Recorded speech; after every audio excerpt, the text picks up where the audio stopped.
Salut à tous, j'espère que vous allez bien. On se retrouve aujourd'hui pour une nouvelle vidéo. On va revenir sur l'actualité de la semaine, que ce soit au niveau du mercato ou encore de l'actualité du Barça de manière plus générale.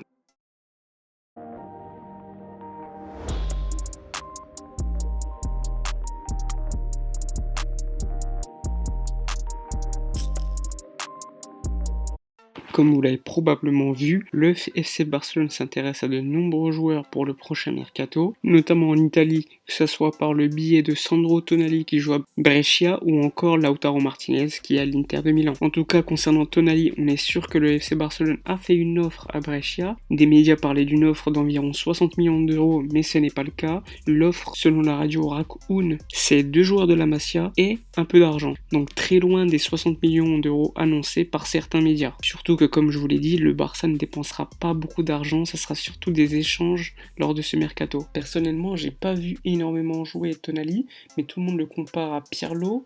Personnellement, mettre 60 millions d'euros sur un joueur comme ça, malgré tout le talent qu'il a, vu la situation actuelle du Barça, personnellement, je mettrais pas 60 millions d'euros sur un milieu. Surtout que de toute manière, je pense que l'Inter de Milan et la Juventus tiennent vraiment la corde et le suivent depuis un peu plus longtemps. Et à mon avis, un joueur italien de 19 ans aura plus d'intérêt à rester en Italie que partir en Espagne dans un pays qu'il ne connaît pas, et en plus au Barça dans une certaine philosophie de jeu. Il ne faut pas oublier également que c'est un numéro 6, et au Barça comme numéro 6 on a déjà Sergio Busquets et potentiellement Frenkie de Jong qui est encore très très jeune, donc à mon avis ça ne se fera pas. En tout cas, vu les rumeurs qu'il y a actuellement, on est sûr que le Barça cherche un milieu, puisque avec la rumeur Tonali, il y a également la rumeur Pjanic. Cette rumeur fait objet d'un intérêt du Barça pour Pjanic et de la Juventus pour Arthur Melo. Et du coup, ça serait un échange. Mais bon, là c'est vraiment un statut d'étude, il n'y a encore aucun contact entre les deux clubs. Mais on a appris également qu'Arthur Melo, lui, ne voulait pas partir et qu'il voulait absolument rester au Barça pour réussir au club.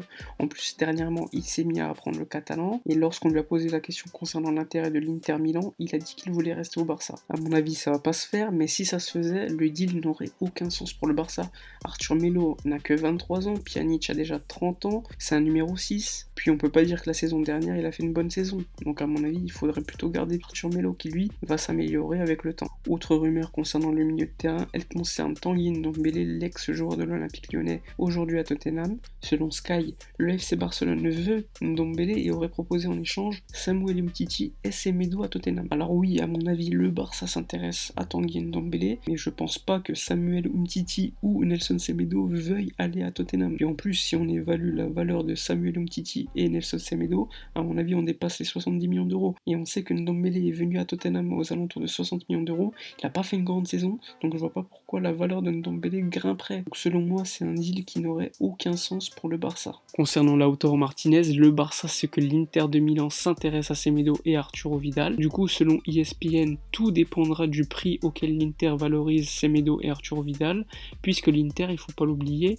estime que Lautaro Martinez vaut aux alentours de 110 millions d'euros, ce qui ne vaut pas à mon avis. En tout cas, il y a d'autres rumeurs qui parlent d'un intérêt de l'Inter Milan pour Aubameyang. Donc dans le cas où Aubameyang serait d'accord avec l'Inter de Milan, c'est qu'à mon avis, l'Inter serait potentiellement pas contre lâcher Lautaro Martinez, mais attention, il ne faut pas oublier que Lautaro Martinez intéresse également le Real Madrid. Ainsi, en cas d'échec dans le dossier de Lautaro Martinez, le Barça pourrait aller sur Timo Werner, l'actuel attaquant de Leipzig. D'ailleurs, selon Mundo Deportivo, les représentants de Timo Werner auraient rencontré le Barça en mars dernier pour potentiellement voir si un transfert était possible. Mais il ne faut pas oublier que Timo Werner a comme potentiel prétendant Liverpool et Jürgen Klopp qui connaît l'entourage de Timo Werner. Ce qui est intéressant chez Timo Werner, c'est que c'est un joueur qui prend énormément la profondeur, mais après moi j'ai des doutes concernant sa capacité face à des blocs bas. À mon avis, le 9 idéal pour le Barça c'est Lautaro Martinez, mais la priorité, comme je l'ai répété des dizaines et des dizaines de fois, c'est un ailier. Et aujourd'hui, il n'y a aucune rumeur très fiable qui parle d'un ailier au FC Barcelone, ce qui laisse quand même penser que le Barça va laisser une nouvelle chance à Ousmane Dembélé. Mais bon, le mercato n'est même pas encore ouvert, donc on verra bien d'ici ces prochaines semaines, prochains mois. Un peu plus tôt dans la vidéo, je vous parlais de Nelson Semedo qui était potentiellement proposé par le Barça pour aller à Tottenham. Mais si on parle autant de Nelson Semedo, c'est parce que le club le considère comme étant transférable et le valorise aux alentours de 45-50 millions d'euros. Ce qu'on sait, c'est que l'été dernier, il était proche de partir à l'Atlético Madrid,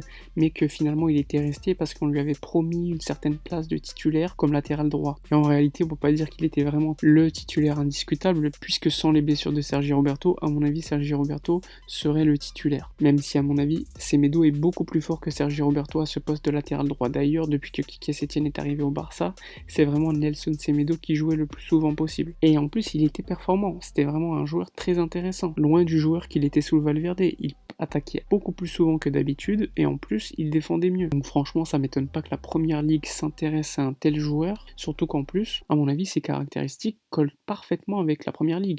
Autre information mercato, elle concerne Philippe Coutinho qui intéresse la première ligue, puisqu'on le sait, son agent a proposé le joueur à tous les clubs de première ligue. La presse espagnole parle d'un intérêt d'Everton qui pourrait acheter Philippe Coutinho, enfin ça serait plutôt un prêt avec une option d'achat obligatoire. Il y aurait également un intérêt de Leicester qui pourrait donc acquérir le Brésilien, mais dans le cas de Leicester, on n'a pas d'informations précises si ce serait plutôt un transfert sec ou un prêt. Il ne faut pas écarter également Newcastle qui pourrait être racheté par un prince saoudien. Concernant un autre joueur du FC Barcelone, Pedri, qui a que 17 ans, qui est en prêt à Las Palmas actuellement, le Real Betis a confirmé officiellement leur intérêt pour ce joueur et pourrait demander un prêt. Mais bon, c'est encore trop tôt pour le dire, puisqu'à mon avis, Pedri fera la pré-saison avec l'équipe première et après un choix sera fait sur sa prochaine destination. Il y a également la rumeur qui concerne Emerson, le Brésilien qui joue au Real Betis, qui est prêté par le Barça. Il est prêté jusqu'en 2021, on le rappelle, et jusqu'en 2021, il est possédé à 50% par le Barça et les autres 50% sont possédés par le Real Betis.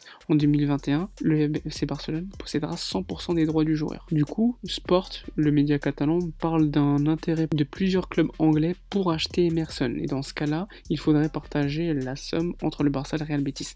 À mon avis, le Barça ne vendra pas Emerson et attendra 2021 pour acquérir 100% des droits du joueur. Et là, il y aura une décision qui sera prise. Faut pas oublier également qu'il est extra-communautaire, ce qui ne facilite pas son retour au FC Barcelone, puisque je le rappelle, le Barça piste quand même Lautaro Martinez et potentiellement Neymar, même si c'est à mon avis impossible que Neymar puisse revenir cet été. Concernant les informations un peu plus générales, on a appris que le FC Barcelone et Rakuten, qui est l'un des sponsors principaux du FC Barcelone, négocieraient pour un nouveau contrat de sponsoring principal. Je le rappelle, le contrat actuel se termine en 2021 et le Barça gagne grâce à ce sponsoring chaque année aux alentours de 55 millions d'euros. Il y a eu également une information concernant le prochain nom du Camp Nou, pendant une saison, qui va d'ailleurs financer pendant un an la lutte contre le coronavirus. Il y a une société qui a publiquement dit qu'elle était en pleine négociation avec le Barça. Elle s'appelle SwissX. C'est la première entreprise qui publiquement dit qu'elle est en négociation avec le Barça.